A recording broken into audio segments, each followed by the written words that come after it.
السلام علیکم ورحمۃ اللہ وبرکاتہ۔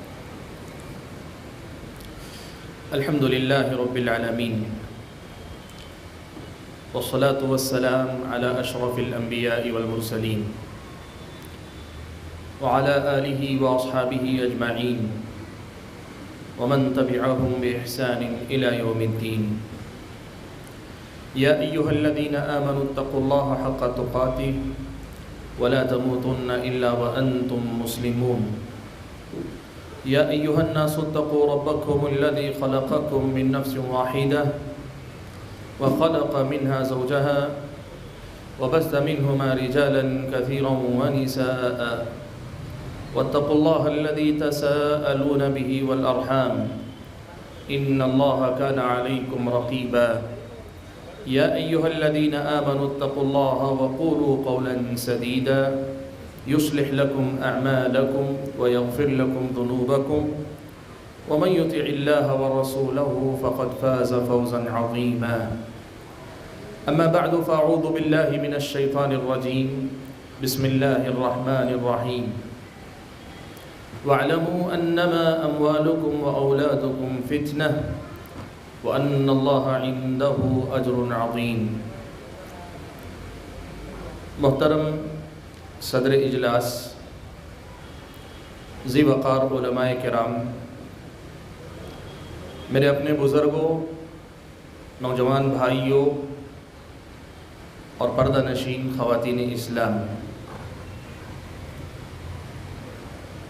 آج کی اس اجلاس میں میں نے آپ حضرات کے سامنے گفتگو کرنے کے لیے جس موضوع کا انتخاب کیا ہے وہ ایک ایسا موضوع ہے جس پر بارہا ہم اور آپ گفتگو کرتے ہیں، گفتگو سنتے رہتے ہیں۔ موضوع اپنے آپ میں نیا نہیں ہے اور ہو سکتا ہے کہ میری بہت ساری باتیں بھی آپ کو پرانی ہی لگیں، سنی سنائی لگیں، دہرائی جانے والی لگیں، لیکن پھر بھی میں اپنی خوشی سے میں نے ذمہ داروں سے کہہ کر اس موضوع کا انتخاب کیا ہے، اس لیے کہ آج ہماری اور آپ کی اس ملک کے اندر تاریخ جس رخ پر آ کر کھڑی ہوئی ہے، اور یہاں سے اگر ہم ملت اسلامیہ ہند کے مستقبل کو دیکھنے کی کوشش کرتے ہیں، غیب تو اللہ تعالیٰ جانتے ہیں اور خیر و شر کے معاملات صرف اللہ کے ہاتھ میں ہیں۔ اسباب کی دنیا میں اگر ہم اور آپ دیکھیں تو حالات مجھ کو اور آپ کو اس بات کا احساس دلا رہے ہیں کہ اب اگر ہم نے اپنی اولاد کو نہیں سنبھالا، اپنی اولاد کو صحیح انداز سے تربیت دے کر ایک اچھا مسلمان نہیں بنایا، تو کل ہو سکتا ہے ہماری اولاد مسلمان رہے، لیکن یہ بہت مشکل ہو جائے گا کہ وہ اپنی اولاد کو مسلمان بنائے رکھنے کے قابل رہ جائے۔ بھائیوں، ملک کے حالات جیسے کچھ ہو رہے ہیں، میں اس پر تب گفتگو کرنا نہیں چاہتا۔ میں بس اپنے موضوع کی جو بات آپ کے سامنے پہلی بات کے طور پہ رکھنا چاہتا ہوں وہ یہ ہے کہ آپ اولاد کی تربیت کے موضوع کو اس تناظر میں بھی دیکھیے کہ اس ملک میں رہتے ہوئے ہم اور آپ یہاں سے باہر جانے کا نہ تو کوئی ارادہ رکھتے ہیں، نہ کوئی ہمیں یہاں سے باہر بھیج سکتا ہے۔ اور یہ بات بھی آپ اچھی طریقے سے جان لیں کہ یہ بات وہ خود بھی جانتے ہیں کہ یہاں سے مسلمانوں کو بھیجنا ممکن نہیں ہے۔ اس لیے وہ لوگ یہ نہیں چاہتے ہیں کہ ہم اور آپ یہاں سے چلے جائیں، ہماری اگلی نسلیں اس ملک میں نہ رہیں، یہ وہ بھی نہیں چاہتے۔ وہ چاہتے یہ ہیں کہ ہم اور آپ اس ملک میں رہیں، لیکن رہیں تو مسلمان نہ رہ جائیں، ہماری اگلی نسلوں کا رشتہ دین و ایمان سے نہ رہے، اور اگر رہے تو برائے نام رہے۔ آج جیسے ہم اور آپ دیکھتے ہیں کہ بہت سارے فلمی اسٹار، فلمی ایکٹر نام کے مسلمان ہیں اور کرنے پہ آتے ہیں تو وہ ہندوؤں کی طرح بتوں کی پوجا بھی کرتے ہیں، بتوں کی طرح غیر مسلموں کی طرح ہر طرح کی مناسبتوں کا اہتمام کرتے ہیں۔ اس دنیا کے اندر شاید اس ملک کے اندر یہی صورت لوگ دیکھنا چاہتے ہیں۔ بھائیو، اسی تناظر میں نے یہ مناسب سمجھا کہ آپ حضرات اور خواتین کے سامنے اولاد کی تربیت کے حوالے سے کچھ بنیادی باتیں رکھ دوں تاکہ ہم اور آپ اپنی اولاد کے سلسلے میں اپنی ذمہ داری کو محسوس کر سکیں۔ قرآن مجید کی جو آیت میں نے سب سے پہلے آپ کے سامنے پڑھی، اس آیت میں اللہ تبارک و تعالیٰ نے ایک بنیادی بات بتلائی ہے۔ اسی بنیادی بات کو اصل میں سمجھنے سے مجھ کو اور آپ کو اپنی اولاد کی تربیت کی تحریک ملے گی، اولاد کی تربیت کرنے کی فکر مجھ کو اور آپ کو ملے گی۔ لیکن بھائیو، اس سے پہلے یہ بنیادی بات آپ کو میں یاد دلا دوں کہ رب ذوالجلال نے دنیا کے اندر جو نعمتیں عطا فرمائی ہیں، ان میں اولاد اللہ تبارک و تعالیٰ کی انتہائی غیر معمولی نعمت ہے۔ نعمت کو جب تک ہم اور آپ نعمت نہیں سمجھیں گے، اس کی قدر نہیں کریں گے۔ اصل میں معاملہ یہ ہے کہ اللہ تبارک و تعالیٰ نے انسانوں کے ساتھ یہ فیصلہ فرمایا ہے کہ للہ ملک السماوات والارض یخلق ما یشاء یہب لمن یشاء اناثا ویہب لمن یشاء الذکور، کہ اللہ تبارک و تعالیٰ جس کو چاہتے ہیں لڑکیاں دیتے ہیں اور جس کو چاہتے ہیں اللہ تعالیٰ لڑکے عطا فرماتے ہیں۔ او یزوجہم ذکرانا و اناثا، کسی کو اللہ تبارک و تعالیٰ لڑکے اور لڑکیاں دونوں کے دونوں عطا فرماتے ہیں۔ وَيَجْعَلُ مَن يَشَاءُ عَقِيمًا، اور اللہ جسے چاہتے ہیں بانجھ بنا کر چھوڑتے ہیں، بے اولاد بنا کر چھوڑتے ہیں۔ اس دنیا کا نظام چلتے چلاتے رہنے کے لیے اللہ تبارک و تعالیٰ نے یہ نظام بنایا ہے کہ یہاں انسان پیدا ہوتے رہتے ہیں، ایک میاں اور بیوی جہاں آپس میں شوہر بیوی کے حیثیت سے اپنا رشتہ قائم کرتے ہیں، وہاں اولاد عام طور پر اللہ تبارک و تعالیٰ عطا فرما دیتے ہیں۔ یہ نعمت اکثر و بیشتر انسانوں کو لگتا ہے کہ بغیر محنت کے یا کم محنت کے یا بغیر بہت بڑی قربانی دیے مجھ کو اور آپ کو مل گئی، اسی لیے اس اولاد کی خاطر کا قدر و منزلت کو ہم اور آپ اندازہ نہیں لگا پاتے ہیں۔ بھائیو، دنیا کی عظیم ترین نعمتوں میں سے ایک نعمت ہے یہ اولاد۔ اگر اللہ تعالیٰ نے عطا فرمائی، ایک دی ہے تب بھی بڑی نعمت ہے، اللہ نے 10 دی ہیں تب بھی بہت بڑی نعمت ہے۔ آپ اندازہ لگاؤ یہ اولاد کتنی بڑی نعمت ہوگی کہ اللہ تبارک و تعالیٰ نے تو انسان بادشاہوں کے تذکرے تو دور کی بات، انبیاء علیہم السلام کا تذکرہ فرماتے ہوئے اللہ تعالیٰ نے کہا ہے، اللہ نے ان کو نبوت عطا فرما دی۔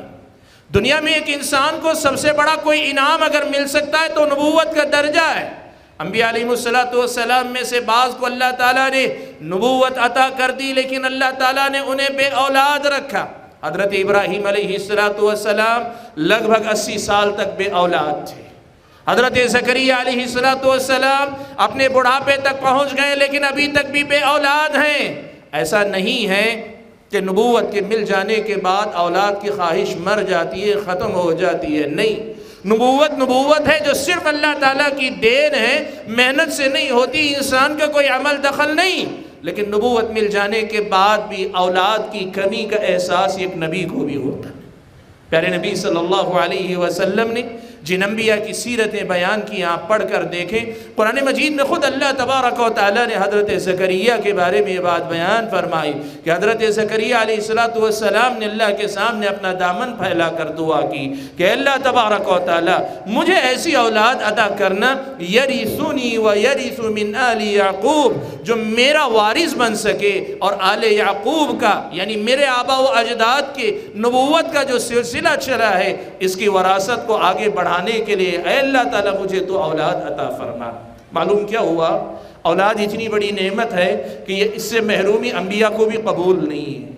اولاد اتنی بڑی دولت ہے کہ انبیاء علیہ السلام بھی نبوت کے مل جانے پر اللہ تعالیٰ کے شکر گزار ہیں، لیکن اولاد کی کمی پر پھر بھی اللہ تبارک و تعالیٰ کے سامنے دامن پھیلا رہے ہیں۔ میرے بھائیوں، یہ اولاد اللہ تبارک و تعالیٰ کی بہت بڑی نعمت ہے، لیکن اس اولاد کے سلسلے میں ایک بہت بڑی بات ہم اور آپ کو یاد رکھنی چاہیے کہ یہ اولاد جہاں ہمارے اور آپ کے لیے بہت بڑی نعمت ہے، وہیں بہت بڑی آزمائش ہے۔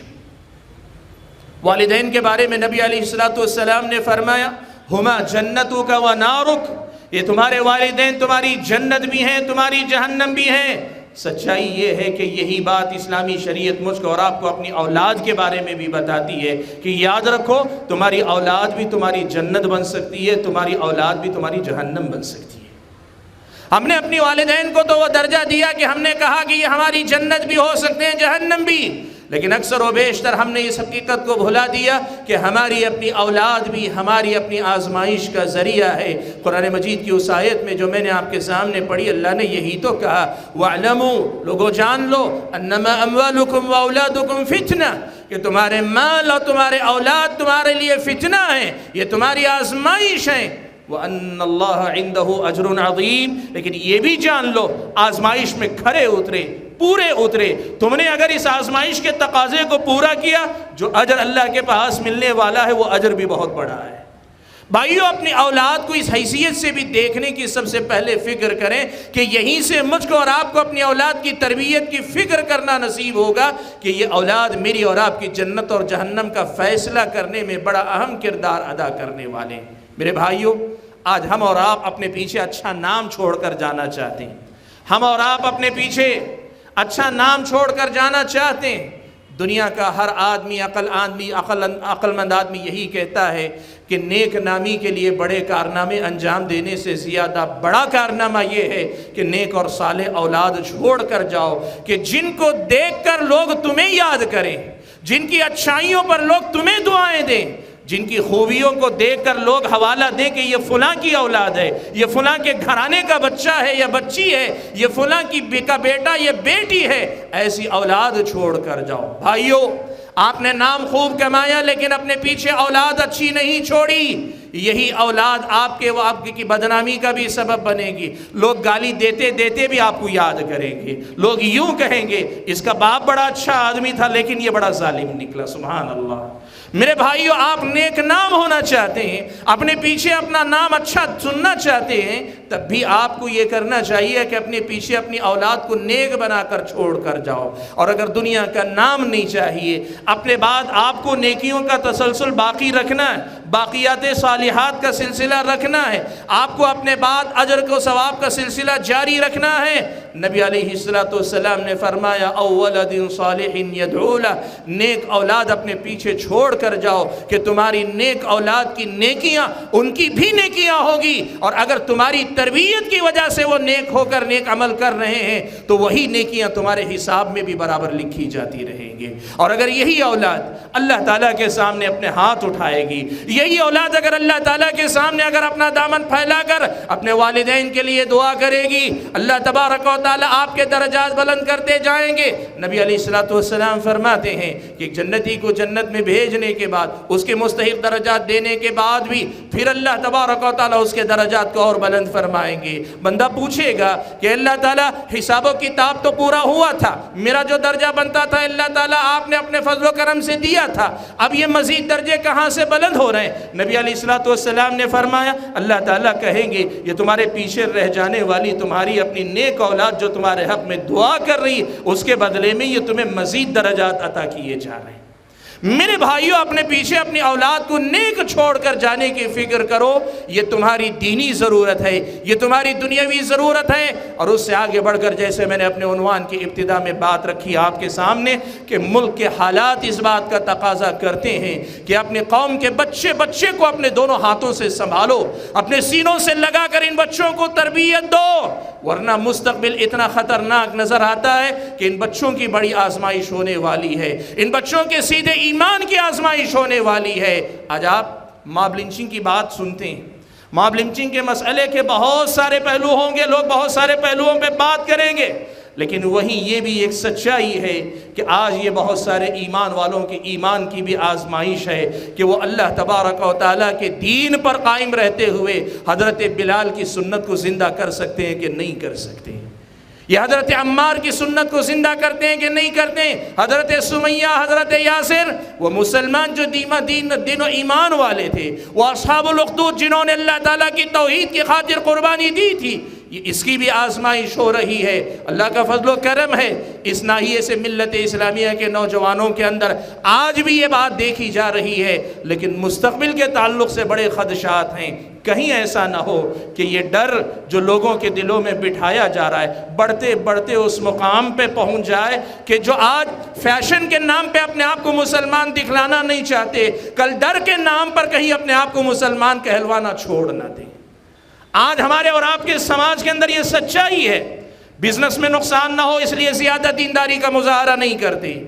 سماج کے اندر لوگ ہمیں بہت زیادہ دیندار نہ سمجھیں اس لیے لوگ محدود دین کو لے کر چلنے کا مزاج رکھتے ہیں، ایسی ایک بڑی تعداد آپ کو نظر آتی ہے۔ کل اللہ نہ کرے وہ دن بھی ہو سکتا ہے، حالات اگر بگڑے تو پھر یہی نئی نسلیں دین سے برائے نام تعلق رکھنے کو، اپنا نام مسلمانوں والا، اپنی پہچان بھی برائے نام مسلمانوں والی، لیکن کام پورے کے پورے ملے جلے کرنے والی نسل نہ بن جائے، اس کی فکر مجھ کو اور آپ کو کرنی چاہیے۔ میرے بھائیوں، جتنا وقت میرے پاس ہے اس وقت میں آپ کے سامنے دراصل کچھ بنیادی باتیں رکھنا چاہتا ہوں کہ تربیت کے باب میں ہمیں کن باتوں کی طرف توجہ دینی چاہیے۔ بھائیوں، اس سلسلے میں سب سے پہلی بات جو میں آپ کے سامنے کہنا چاہوں گا وہ بات یہ ہے کہ ہم تربیت کیا ہے اس کو سمجھنے کی کوشش کریں۔ تربیت صرف یہ نہیں کہ کسی مدرسے میں آپ نے بچے کو داخلہ دلا دیا اور بچہ جو ہے پڑھ کے نکل گیا۔ تربیت یہ نہیں کہ آپ نے مسجد میں صبح میں شام میں مکتب میں پڑھنے کے لیے بھیجا، بچہ صبح شام کے مکتب سے فارغ ہو گیا، پڑھ لیا۔ تربیت یہ نہیں کہ آپ نے بچے کو تعلیم یافتہ بنا دیا، بات ختم ہو گئی۔ تربیت صرف یہ نہیں ہے کہ آپ نے بچے سے کہہ دیا بیٹا بڑے نظر آئیں تو سلام کرو، چھوٹوں پہ جو ہے ڈانٹو ڈپٹو نہیں، رحم کھاؤ، چھوٹی چھوٹی باتیں بتا دو۔ تربیت یہ نہیں، تربیت ایک مکمل ایک سسٹم کا نام، تربیت مکمل ایک جو ہے پورا جو ہے یوں سمجھیے کہ ملا جلا کام ہے جو کئی چیزوں سے مل کر پوری ہوتی ہے۔ آپ کو میں اس کی ایک مثال دیتا ہوں۔ قرآن مجید میں اللہ تبارک و تعالیٰ نے اولاد کو ہماری کھیتی کہا ہے۔ اللہ نے فرمایا نساؤکم حرث لکم فأتوا حرثکم انا شئتم، تمہاری اپنی بیویاں تمہاری اپنی کھیتی ہیں، یعنی اولاد تمہاری گویا کھیتی ہے جو تم اس دنیا کے اندر لاتے ہو۔ اگر قرآن مجید کے کہے گئے ان الفاظ کو ہم لے لیں کہ یہ کھیتی ہے تو تربیت کے پورے نظام پورے سسٹم کو سمجھانے کے لیے ایک کلمہ کافی ہے۔ آپ جانتے ہیں کسان اگر اچھی پیداوار لانا چاہتا ہے تو کیا کرتا ہے؟ سب سے پہلے تو زمین صحیح منتخب کرتا ہے، اس لیے کہ آدمی کتنا ہی اچھا بیج لگا لے لیکن زمین اگر صحیح نہ ہو، زمین شوریدہ ہو، زمین اگر کھاری ہو تو کھاری زمین میں کبھی کھیتی نہیں اگا کرتی۔ سب سے پہلے زمین کا اچھا انتخاب کرتا ہے، پھر اس کے بعد جو بیج بویا جانے والا ہے وہ اعلیٰ معیار کا منتخب کرتا ہے، اچھا بیج لیتا ہے، اس لیے کہ بیج اگر کیڑ لگا ہوا ہو، بیج کے اندر اگر خلل ہو تو زمین اچھی ہو کر بھی بیج کی خرابی سے اچھی پیداوار نہیں ہو پاتی۔ زمین کا صحیح انتخاب، بیج کا بھی صحیح انتخاب، اور اس کے بعد میں بیج لگانے کے بعد میں لگانے سے پہلے اور عین لگاتے وقت جن باتوں کا لحاظ رکھنا ہے ان کا لحاظ رکھتا ہے، اور پھر اس کے بعد میں جب تک یہ کھیتی تیار نہیں ہو جاتی خوب اس کی دیکھ ریکھ کرتا ہے، ضابطے کے مطابق کرتا ہے، موسم کے اعتبار سے دیکھتا ہے کب پانی دینا چاہیے کب پانی نہیں دینا چاہیے، کتنا دینا چاہیے کتنا نہیں دینا چاہیے، ایک کسان مکمل دیکھ بھال کرتا ہے، اور ان سب کے بعد پھر اللہ تبارک و تعالیٰ پہ بھروسہ کیے رہتا ہے میں نے اپنی محنت کر لی ہے، اب تیری اگر نظر کرم ہو تو میری کھیتی پھل جائے گی، پھول جائے گی، بالکل تیار نکلے گی، اور اگر تیری نظر نہ ہو تو میری ساری محنت پر ایک آندھی پانی پھیر سکتی ہے، میری ساری محنت پر ایک بارش پانی پھیر سکتی ہے، میری ساری محنت پر ایک مرتبہ اگر تو بارش روک لے تو کھیتی برباد ہو سکتی ہے۔ وہ اللہ تبارک و تعالیٰ پہ بھروسہ کرتا ہے۔ میرے بھائیوں، میں اس مثال کی تفصیل میں نہیں جاتا، آپ سمجھدار لوگ ہیں، تربیت کو بھی آپ سمجھیں، یہ ایسا ہی ایک مکمل نظام ہے، مکمل سسٹم ہے۔ صرف اچھی بیوی کا انتخاب کر کے آپ مطمئن ہو گئے، آپ تربیت میں ناکام ہو جائیں گے۔ آپ نے اچھی بیوی کا تو انتخاب کر لیا لیکن حلال نطفہ بیوی کے پیٹ میں بھیجنے کے قابل نہ ہوئے، حرام کا کھایا ہوا آپ کے پیٹ سے نطفہ جائے گا، وہ بچہ کبھی اچھا نکلے اس کی ضمانت نہیں مل سکتی آپ کو۔ آپ اچھے، آپ کی بیوی اچھی، لیکن آپ نے صحیح تربیت نہیں کی آنے والے بچے کی، آپ کا بچہ اچھا نہیں نکلے گا۔ اور کبھی کبھار یہ سب کچھ ٹھیک ہو کر بھی اللہ تبارک و تعالیٰ کی طرف سے اگر توفیق نہیں ہوگی آپ کے بچے اچھے بچے نہیں نکل پائیں گے۔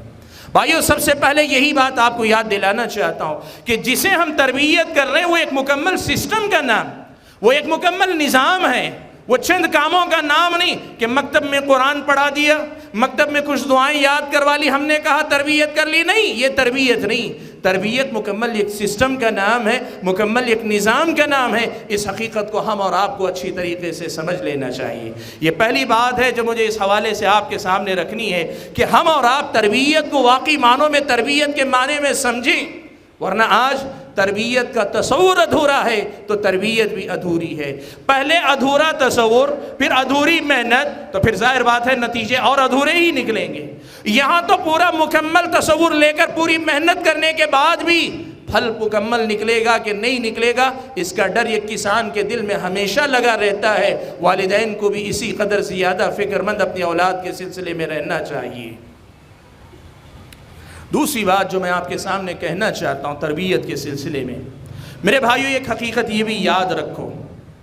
قرآن و سنت سے ایک بات یہ بھی معلوم ہوتی ہے کہ ہمارے گناہوں کی سزا اللہ تعالی ہماری اولاد کو نہیں دیتے،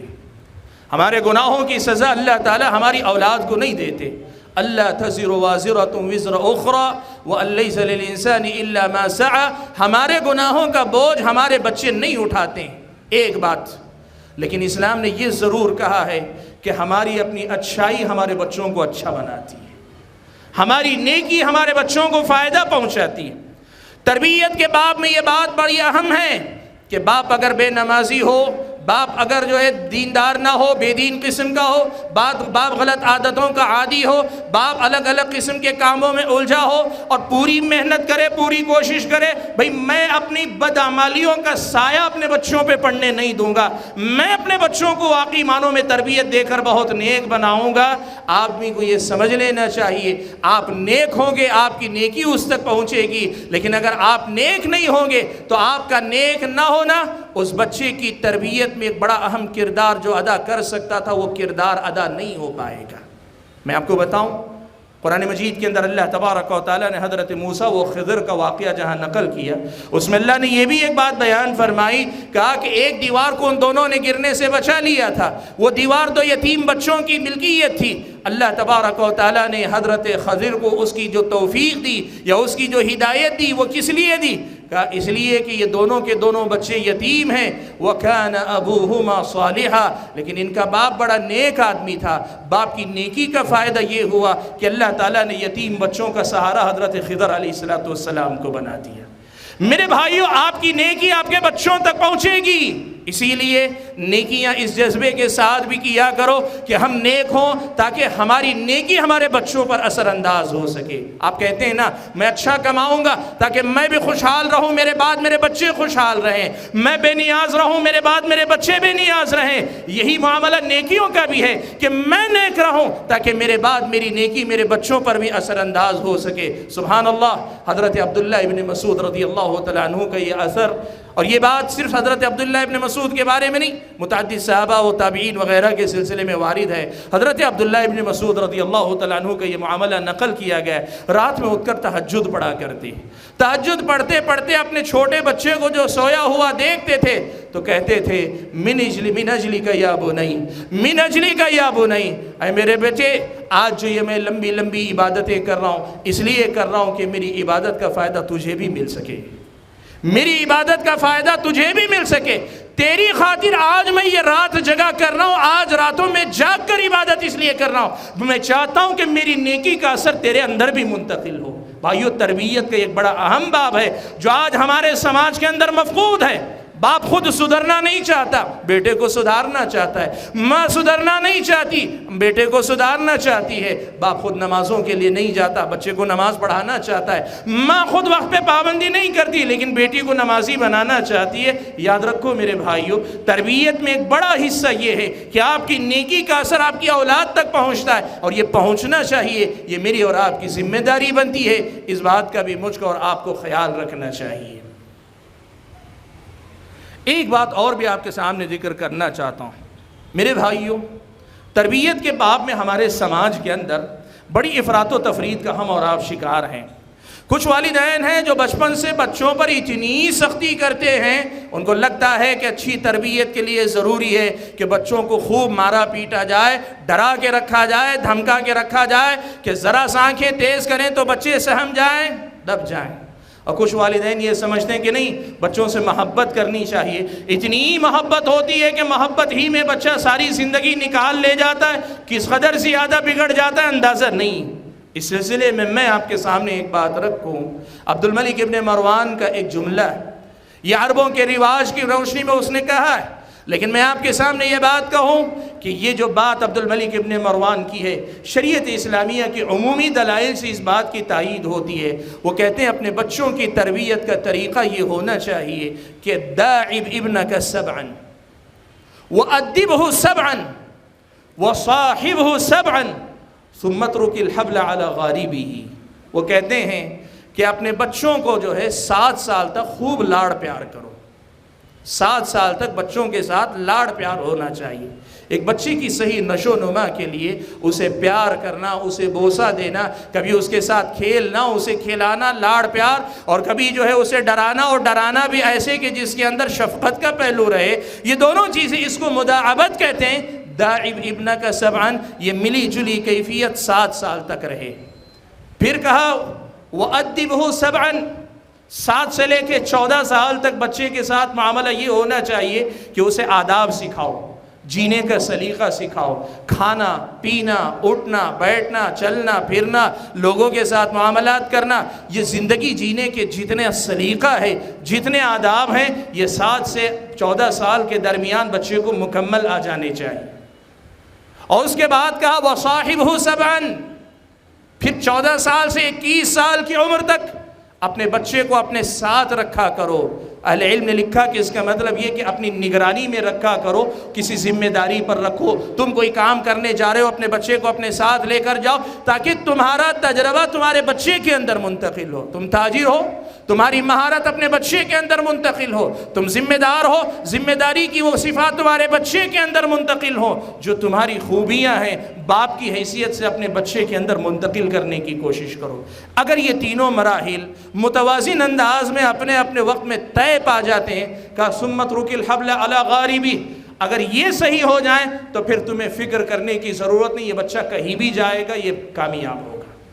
ایسے بچے کی فکر کرنے کی ضرورت نہیں جس کی تربیت تم نے اتنے اچھے انداز میں کی ہو۔ میرے بھائیو، آج ہمارے سماج کے اندر اسی چیز کو سمجھنے کی ضرورت ہے۔ نہ ڈرا سہما کر آپ بچے کی پوری تربیت کر سکتے ہیں، نہ صرف لاڑو پیار سے اپنے بچے کی صحیح تربیت کر سکتے ہیں، بلکہ آپ کو ایک ترتیب، ایک سسٹم کو سمجھ کر بچے کا مزاج، اس کی عمر اور اس کی عمر کے جو مراحل ہیں اس کے اعتبار سے آپ کو جو ہے بچے کی تربیت کی فکر کرنی چاہیے۔ یہ بات بھی اس کے اندر بہت ہی زیادہ ضروری ہے۔ میرے بھائیوں، اگلی ایک بات آپ کے سامنے یہ بھی ذکر کروں کہ اولاد کی تربیت میں سب سے بنیادی چیز ہے بچے کو تعلیم دینی چاہیے۔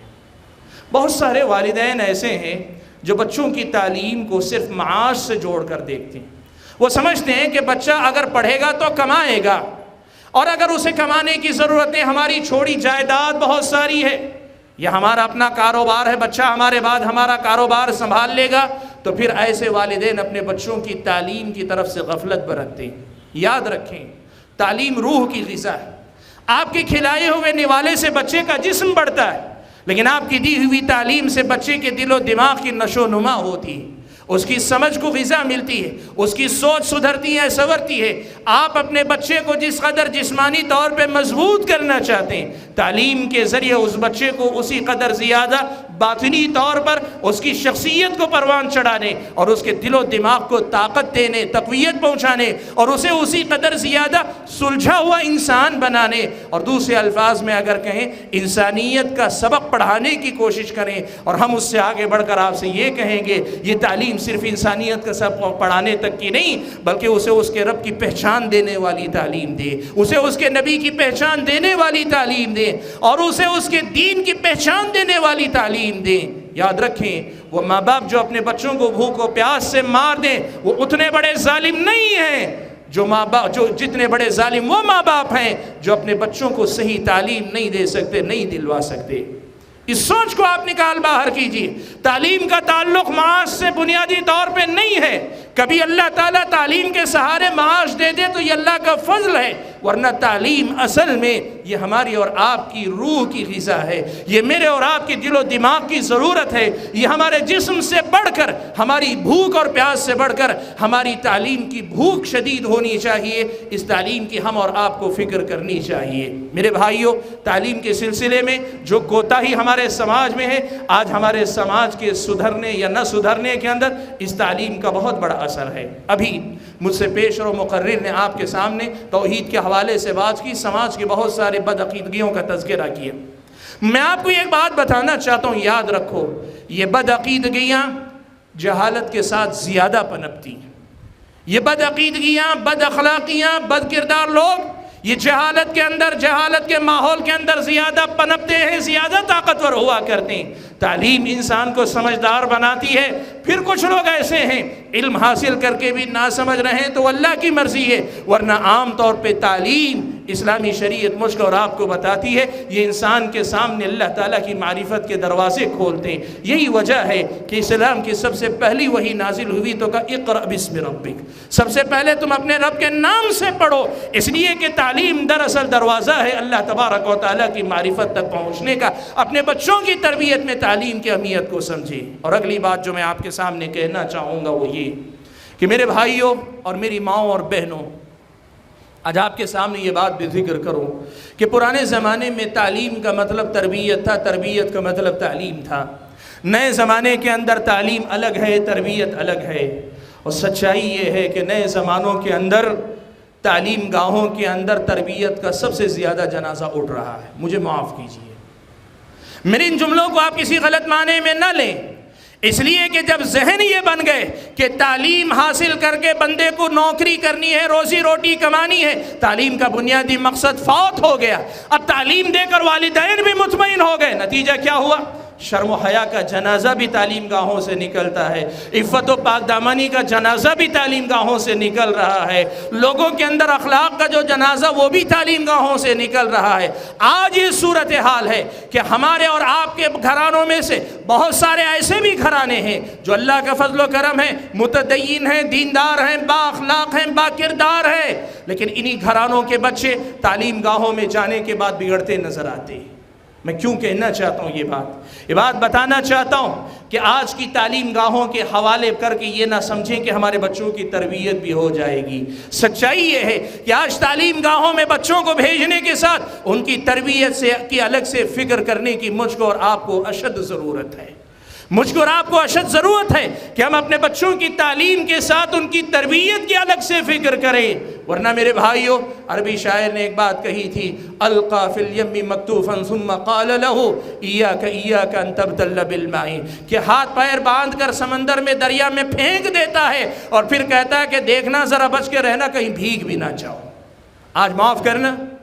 آج یہ صورتحال ہے۔ کہنے والے کہتے ہیں کہ کسی کالج کے اندر کسی لڑکے کی اگر جو ہے گرل فرینڈ نہ ہو تو لوگ اس بچے کو تعجب کی نظر سے دیکھتے ہیں، اس کے ساتھ ہی ٹھٹا مذاق اڑاتے ہیں۔ وہ بچہ گھر میں آ کر آپ سے نہیں کہتا، وہ بچی گھر آ کر آپ سے نہیں کہتی، لیکن وہ اس ذہنی ٹارچر کو جھیلتے ہیں، جھیلتی ہیں۔ اگر اللہ نہ کرے، اللہ تعالیٰ حفاظت نہ کرے تو ہوتا یہ ہے کہ یہی بچے پہلے تو لڑتے ہیں، پھر اس کے بعد خاموش رہنا سیکھتے ہیں، پھر اس کے بعد ایک وقت آتا ہے کہ شکست کھا کر اسی رو میں، اسی کی بہاؤ میں بہہ کر نکل جاتے ہیں۔ بھائیو، یہ بات میں کہنا چاہ رہا ہوں کہ آج کے دور میں ہم اور آپ تعلیم دے کر، اسکول بھیج کر، میں حتیٰ کہ کہوں کہ مدارس اسلامیہ میں بھی بھیج کر آپ یہ نہ سمجھیں کہ آپ نے ذمہ داری پوری کر لی۔ یقیناً بہت ساری تعلیم گاہیں اور مدارس اسلامیہ یا پھر مکاتب جو صبح و شام آپ اور ہم پڑھتے پڑھاتے بچوں کو، سب جگہ یقیناً تربیت کا اہتمام ہوتا ہے، کچھ ابھی بھی اچھے لوگ ہر جگہ ہیں، لیکن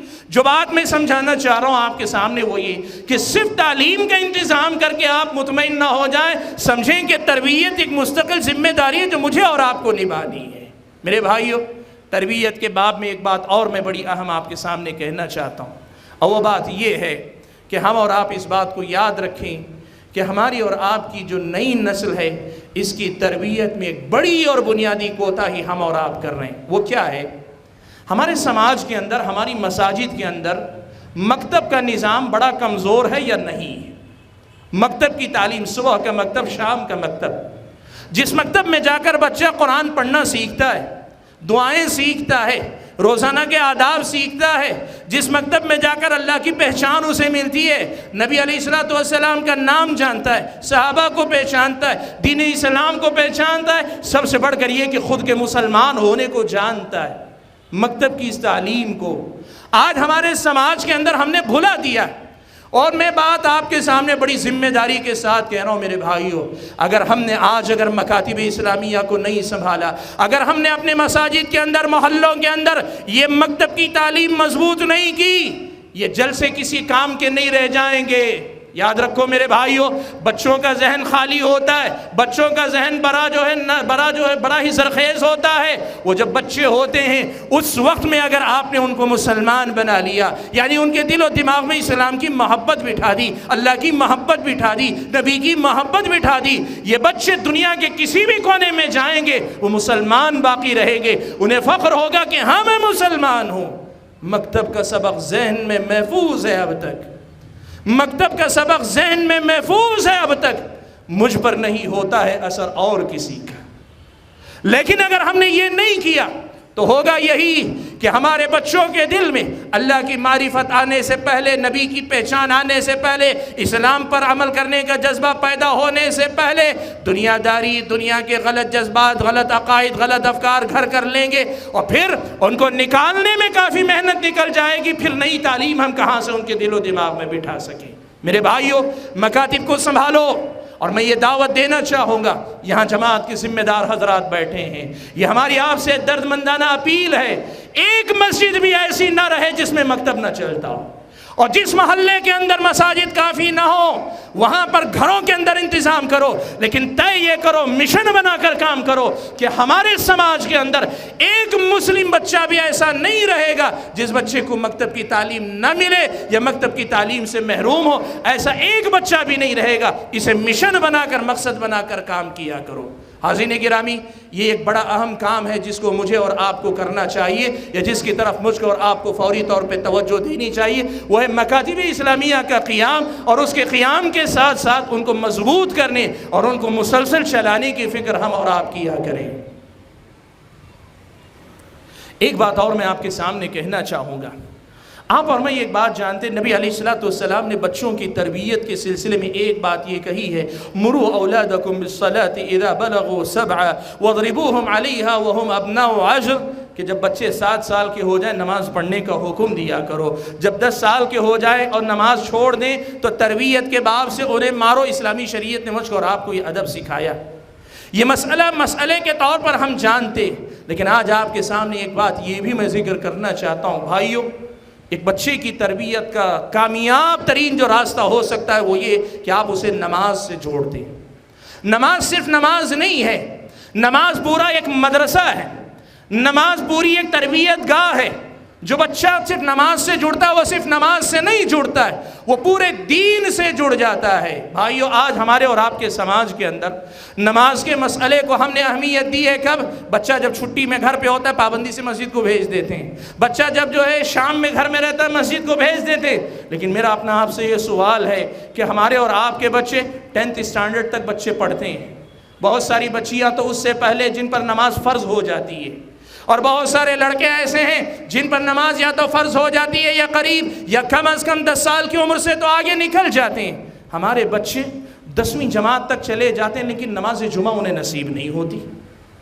کیسی تربیت ہم اور آپ اپنے بچوں کی کر رہے ہیں؟ میں آج آپ کے سامنے یہ بات بتانا چاہتا ہوں، بھائیوں، نماز تربیت کے باب میں بڑی اہمیت رکھتی ہے۔ نماز اپنے آپ میں تربیت کا بہت بڑا مدرسہ ہے۔ نماز صرف نماز نہیں ہے، ایک بہت بڑا مدرسہ ہے۔ اس لیے اپنے بچوں کو نماز سے جوڑنے کی فکر کیا کرو۔ جو والدین اپنے بچوں کو نماز سے جوڑتے ہیں ان کی تربیت میں انہیں بڑی مدد ملتی ہے، اور بغیر نماز سے جوڑے آپ تربیت کرنا چاہیں گے آپ ناکام ہو جائیں گے۔ میرے بھائیوں، نماز کے معاملے میں، نماز کے سلسلے میں ہمارے اور آپ کے سماج کے اندر اس بات کی طرف توجہ دینی چاہیے۔ عام طور پہ والدین کی شکایت یہ ہوتی ہے کہ بچہ اسکول جاتا ہے، اسکول سے آنے تک شام کے 3 بج جاتے ہیں، 4 بج جاتے ہیں، 5 بج جاتے ہیں۔ ظہر اور عصر کی نماز عام طور پہ بچے نہیں پڑھا کرتے، یا جمعہ کی نماز نہیں پڑھا کرتے۔ بھائیو دیکھو، اگر والدین میں سے کوئی ایک جا کر اسکول والوں سے بات کریں گے کہ ہم اپنے بچے کو نماز پڑھانے کے لیے لے جانا چاہتے ہیں، اسکول والے یہ کہیں گے کہ نہیں، ہم انتظام نہیں کر سکتے، چھٹی نہیں دے سکتے۔ لیکن سارے مسلمان والدین جا کر بیک وقت اگر مینجمنٹ سے بات کریں تو کیا مینجمنٹ کو اس کی فکر نہیں کہ اتنے بچوں کا مسئلہ ہے، اگر یہ سارے بچے اگر اسکول سے نکل گئے ہمارا اسکول کیسے چلے گا؟ وہ آپ کے لیے راستہ کھولیں گے۔ اپنے بچوں کو نمازی بناؤ کہ نماز کے بغیر تربیت ادھوری ہے، اور نماز کے بغیر تربیت کا خواب صرف خواب رہے گا، کبھی شرمندہ تعبیر نہیں ہو سکتا ہے۔ اس لیے میرے بھائیوں، اپنے بچوں کی تربیت میں نماز تو دین کا رکن ہے، لیکن ساتھ ساتھ تربیت کا بہت بڑا راستہ ہے۔ اس حوالے سے بھی اپنے بچوں کو نمازی بنانے کی فکر کیا کرو۔ ایک بات اور بھی آپ کے سامنے مجھے بچوں کی تربیت کے حوالے سے کہنا ہے۔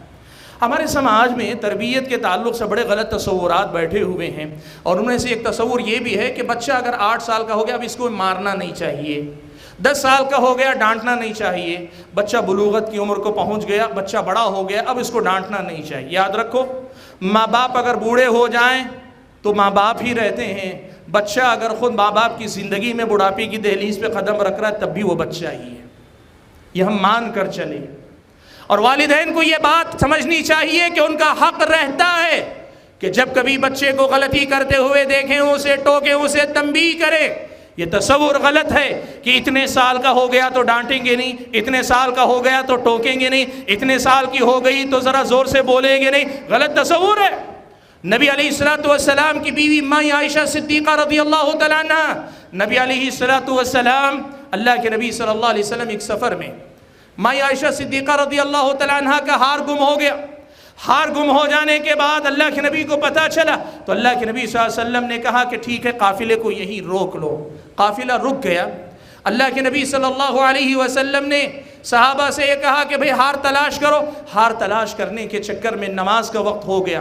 نماز کا وقت ہو گیا، اور وضو کرنے کے لیے پانی لوگوں کے پاس موجود نہیں۔ لوگوں نے آ کے حضرت ابوبکر صدیق سے کہا کہ اے ابوبکر دیکھو کہ عائشہ رضی اللہ تعالیٰ عنہ نے ہار گم کر دیا، اللہ کے نبی نے ان کی وجہ سے قافلے کو یہیں روک لیا، اب نماز کا وقت آ گیا، لوگوں کے پاس پانی نہیں۔ حضرت ابوبکر صدیق آئے، خیمے کے اندر داخل ہوئے، دیکھا حضرت عائشہ صدیقہ رضی اللہ تعالیٰ عنہ بیٹھی ہیں، اللہ کے نبی صلی اللہ علیہ وسلم ان کے زانوں پہ سر رکھ کر لیٹے ہوئے، ماں عائشہ صدیقہ رضی اللہ تعالیٰ عنہ کو حضرت ابوبکر صدیق رضی اللہ تعالیٰ عنہ ڈانٹ رہے ہیں اور ان کی کمر پہ کچوکے لگا رہے، کہہ رہے ہیں کہ تم نے لبست الناس ولا ماء، تم نے لوگوں کو ایسی جگہ پہ روک لیا جہاں پانی نہیں۔ اللہ کے نبی کی بیوی بن چکی ماں عائشہ رضی اللہ تعالیٰ عنہ، نبی کی بیوی بنا دی گئی، لیکن ابو بکر کے لیے وہ آج بھی بیٹی ہیں، اور جو غلطی ہوئی حضرت عائشہ رضی اللہ تعالیٰ عنہ سے اس پر حضرت ابو بکر رضی اللہ تعالیٰ عنہ نے ٹوک بھی رہے ہیں۔ بھائیوں میں کہنا کیا چاہتا ہوں، تربیت کی کوئی عمر نہیں ہوتی ہے، ماں باپ ہوتے ہیں، سرپرست ہوتے ہیں، بڑے بڑے ہوتے ہیں، اور وہ جو اپنے آپ کو اتنا بڑا سمجھتے ہیں کہ اپنے والدین کے مقابلے میں بڑا سمجھتے ہیں، ان کو سمجھنا چاہیے کہ آپ بھی بڑے ہوں گے، آپ کی اولاد آپ کے مقابلے میں بڑی ہو جائے گی۔ اس لیے اسلامی شریعت کے اس تصور کو زندہ رکھو کہ ہمارے اپنے بچوں کی تربیت ہم ہر حال میں کریں گے، کوئی عمر نہیں، کوئی مرحلہ نہیں جہاں پہنچ کر تربیت کا عمل ختم ہو جائے۔ اور آخری بات جو میں اپنے وقت ختم ہونے سے پہلے کہنا چاہتا ہوں، بھائیو ہم تربیت کے باب میں پلاننگ پر بہت زیادہ بھروسہ کرتے ہیں، ہونا چاہیے۔ اللہ تبارک و تعالیٰ نے دنیا کو اسباب سے جوڑ کے رکھا ہے، آپ تدبیر اختیار کیجئے، اچھی سے اچھی تدبیر اختیار کیجئے، پلاننگ کیجئے، اپنے بچوں کی اچھی تربیت کیجئے۔ لیکن ایک بڑی اہم بات ہے جس کی طرف سے ہم اور آپ غافل ہیں، وہ ہے اپنے بچوں کی نیکی اور ان کے جو ہے تربیت کے لیے اللہ تعالیٰ سے دعا بھی مانگا کیجئے۔ بہت سارے لوگ ہیں جو دعا کے معاملے میں بڑی غفلت برتتے ہیں،